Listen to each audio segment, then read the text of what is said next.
हमें बिंदु पथ 10.1 का क्वेश्चन नंबर 4 दे रखा है। तीन समरेख बिंदुओं से समदूरस्थ बिंदु का बिंदु पथ क्या होगा। तो तीनों समरेख बिंदु दे रखे, उसका बिंदु का बिंदु पथ क्या होगा। तो अपने उत्तर का कारण भी दीजिए। तो सबसे पहले चित्र बनाते हैं कि तीन बिंदु दे रखे हैं हमें। एक बिंदु दे रखा है यहाँ से, इसको मान लेते हैं ए, बी और सी। ये तीन क्या दे रखे हैं, समरेख बिंदु का बिंदु पथ क्या होगा। तो ये मान लेते हैं इसके समान दूरी पर स्थित, समान दूरी पर कोई बिंदु स्थित है P, इसको मान लेते हैं P। तो ये इससे दूरी समान है, इससे दूरी समान है, इससे दूरी समान है। ये हो जाएगा A, ये हो जाएगा B और ये हो जाएगा C। तीनों की दूरी क्या है, समान दे रखी है। और इसका बिंदु का बिंदु पथ याद करना है। तो इसके अंदर हमें दे रखा है ये बराबर, ये बराबर, ये बराबर, तीनों क्या चीज दे रखी है, बराबर दे रखी है। तो सबसे पहले दिया गया है, दिया गया है, क्या दिया गया है, ए बी सी, ए बी व सी, तीनों समरेख बिंदु है, तीनों समरेख बिंदु है। सिद्ध करना है या ज्ञात करना है, ज्ञात करना है कि ए बी व सी से समदूरस्थ बिंदु का बिंदु पथ है। यह समरेख का बिंदु पथ है। अब करते हैं उत्पत्ति। उत्पत्ति के अंदर क्या मानते हैं, उत्पत्ति के अंदर देखो पहले तो ये वाला त्रिभुज ले लेते हैं, ये वाला, यानी ये दो पॉइंट लेते हैं। जैसे एक पॉइंट तो ले लिया, इसको लेते हैं, एक पॉइंट तो ये ले लिया, एक पॉइंट ये ले लिया, एक पॉइंट ये, तो ये वाला हो गया। इस पे ये देखो यहाँ से, ये तो बिंदु हो गया ए, ये हो गया बी और ये हो गया पी। और इस पे डाल देते हैं ये वाला, इसका बिंदु पथ क्या पे आएगा, इस लाइन पे आएगा, तो ये हो गया डी। और इसको मान लेते हैं E, point E, A B C D, E आ गया। तो अब ई डी, ये ई डी कहाँ पे डालेंगे, इस पे, ये वाला, इसको मान लेते हैं डी और इसको मान लेते हैं ई, ये वाला दे। अब इसके अकॉर्डिंग चलना है, इसके अकॉर्डिंग चलेंगे, इसके अकॉर्डिंग चलें तो P क्या दे रखा है, ए और बी का मध्य बिंदु, तो लिखेंगे नहीं सॉरी P दे रखा। अब इसके अकॉर्डिंग चलेंगे, P दे रखा है ए और बी से समदूरस्थ, तो लिखेंगे P ए व बी से समदूरस्थ है, ए और बी से समदूरस्थ है, ए व बी से समदूरस्थ है। अब इधर वाला लेते हैं त्रिभुज, इसमें भी क्या डालते हैं, ये डाल देते हैं, एक लंब डाल देते हैं और ये 90 डिग्री को बनेगा। तो इसको मान लेते हैं F और इसको मान लेते हैं G। अब इस वाला त्रिभुज लेते हैं, इस साइड क्या दे रखा है B, इस साइड दे रखा है C और ये अपने पास दे रखी है P और यहाँ पे पॉइंट दे रखा है G। और अब क्या करेंगे, जब ये बार दोनों समदूरस्थ है तो ED, ये वाली ED लंब किस पे, ए बी पे, तो यहाँ पे लिखेंगे ई डी लंब है ए बी पे, किसके कारण, लंब अर्धक या लंब समद्विभाजन। और इसको मान लेते हैं 1 नंबर, तो कोण 1 बराबर हो जाएगा 90 डिग्री। और किससे, प्रमेय नंबर 10.1 से। जब दोनों समान है तो यहाँ पे लंब अर्धक होता है, ये दोनों क्या होती है, बराबर होती है। ये अपनी प्रमेय नंबर 10.1 से। इसी प्रकार इसको करते हैं कि P, बिंदु P, अब इसको इसमें लिख लेते हैं, बिंदु P B व C से समदूरस्थ है। बिंदु P क्या है, B और C से क्या है, समदूरस्थ है और समदूरस्थ है। अब इस पे देखो GF क्या हो गया, लंब हो जाएगा। GF लंब है किस पे, BC पे, किससे, लंब अर्धक या लंब समद्विभाजन। और इसको मान लेते हैं 2, कोण 2 है 90 डिग्री, किससे? प्रमेय नंबर 10.1 से, 10.1 से, प्रमेय नंबर 10.1 से। अब देखो जब कोण 1, ये भी 90 डिग्री, ये भी 90 डिग्री, तो कोण 1 बराबर कोण 2, ये कोण 1 और कोण 2 क्या हो गए? बराबर किया संगत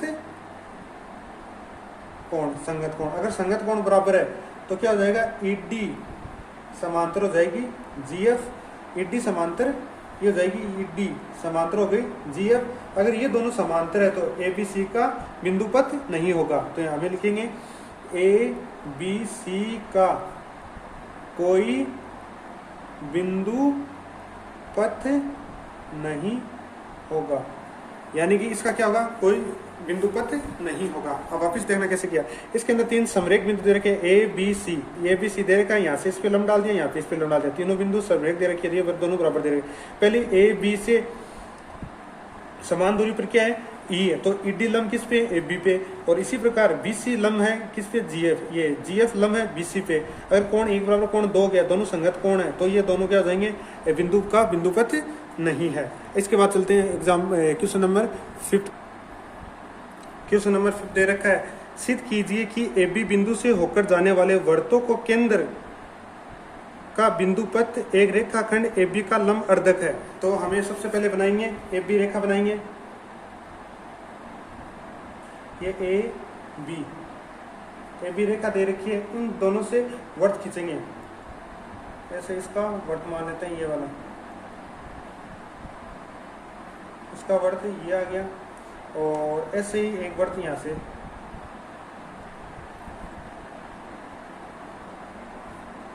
डायग्राम थोड़ी सही नहीं बना है, तो डायग्राम थोड़ा सही नहीं बना। ये एफ बी है और ये इसका क्या हो गया? 2 वर्त दे रखे हैं, ये दोनों वर्त हो गया, दोनों वर्त ऐसे थोड़ा सा यहाँ से जाएगा, गुजरेगा ये वाला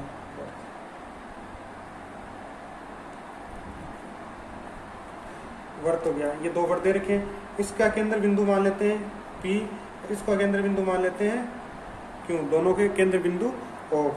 तो अब केंद्र बिंदु O तो हमें दिया गया है, पहले लिख लेते हैं, दिया गया है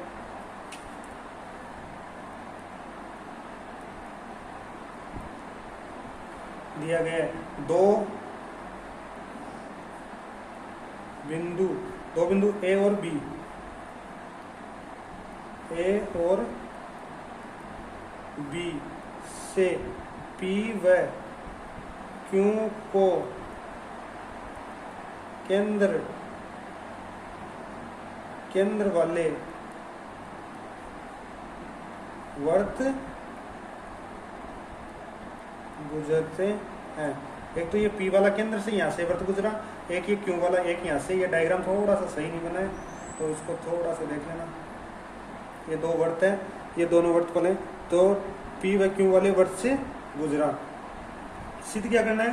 केंद्र का बिंदु पथ AB का लंब समद्विभाजन करता है, तो सिद्ध करना है।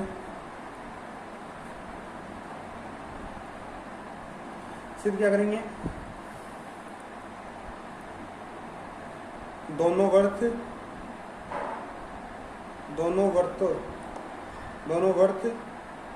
केंद्र AB रेखाखंड पर लंब अर्धक है। ये क्या है? दोनों लंब अर्धक है AB रेखाखंड। अब क्या करेंगे? रचना करते हैं, रचना करेंगे। अब यहाँ से रचना करते हैं कि इसको P को A और B से मिलाया, और ये इसका Q से मिलाया। इसको देख लेते हैं, इसको P से इसको मिलाया, इसको इससे मिलाया, Q से मिलाया, और ये वाला, ये इसका क्या होता है? ये वाला यहाँ पे लंब अर्धक होता है। ये हमें सिद्ध करना है, लंब अर्धक होता है ये वाला। तो एक जैसे इसका डायग्राम वापस से बना लेते हैं। ये वाला वर्त दे रखा है, और एक वर्त ये दे रखा है, और ये क्या दे रखा है? AB और ये दे रखा है P और ये दे रखा है Q, और ये क्या करता है, इस दोनों का लंबवर्धक करता है, इसको इससे मिला है, इसको इससे मिला है और इसको इससे मिला है, ये वाला दे रखा है। P व Q को A व B से मिलाया। अब करते हैं उत्पत्ति। उत्पत्ति के अंदर देखना P केंद्र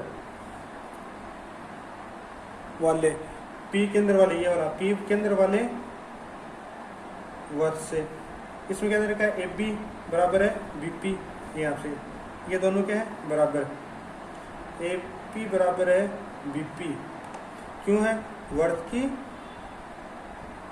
त्रिज्या, AP बराबर BP है वर्ग की त्रिज्या, PO AB का लंब अर्धक है, किससे, प्रमेय नंबर 10.1 से, 10.1 से, प्रमेय नंबर 10.1 क्या है, यह इसका लंब अर्धक है। इसी प्रकार क्या जाएगा, Q केंद्र वाला वर्त, Q केंद्र वाला वर्त हो जाएगा AQ, इधर वाला ये दोनों क्या है बराबर, AQ बराबर हो जाएगा BQ, AQ बराबर ये हो जाएगी वर्त की त्रिज्या, और QO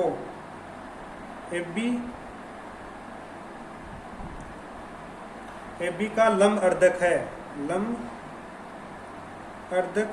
AB बराबर ये है क्या है, लंब अर्धक। इसको तो दे देते हैं समीकरण नंबर 1, इसको दे देते हैं 2, तो समीकरण नंबर 1 व 2 से क्या हो जाएगा, PQ AB का लंब अर्धक है, AB का लंब अर्धक है। वापिस से देखना इसमें क्या दे रखा है, सिद्ध कीजिए। देखो इसमें दे रखा है AB बिंदु से होकर जाने वाले वर्त का केंद्र, P एंड Q से देखा लंब रेखाखंड होता है, AB का क्या होता है, लंब अर्धक होता है, यानी ये वाला लंब अर्धक होता है। तो इसके अंदर ये चीज तो हमें दे रखी है, दिया गया के अंदर दोनों क्या होना है, लंब अर्धक। रचना क्या करेंगे, P को Q से मिलाया, यहाँ से P से A और B को P व Q से मिलाया, तो इसे ये एक त्रिभुज बन गया, ये एक त्रिभुज बन गया, और ये क्या होना चाहिए, लंब अर्धक। तो ये दोनों बराबर है, तो PQ किस पे लंब हो गया, AB से। जब ये दो समदूरस्थ होती है तो ये क्या होती है, दोनों PQ लंब अर्धक हो गया, और ये वाले दोनों अर्धक हो गए, तो ये वाली हो जाएगी। इसमें प्रमेय नंबर 10.1 का यूज होना है, तो 10.1 से इसको लिख सकते हैं, प्रमेय नंबर 10.1 से, प्रमेय नंबर 10.1 से होगा। और ये समीकरण 1 और 2, यानी कि ये इस पे लंब है, ये इस पे लंब है, तो दोनों मिलकर क्या हो जाएगा, PQ क्या हो जाएगा, AB का लंब अर्धक हो जाएगा।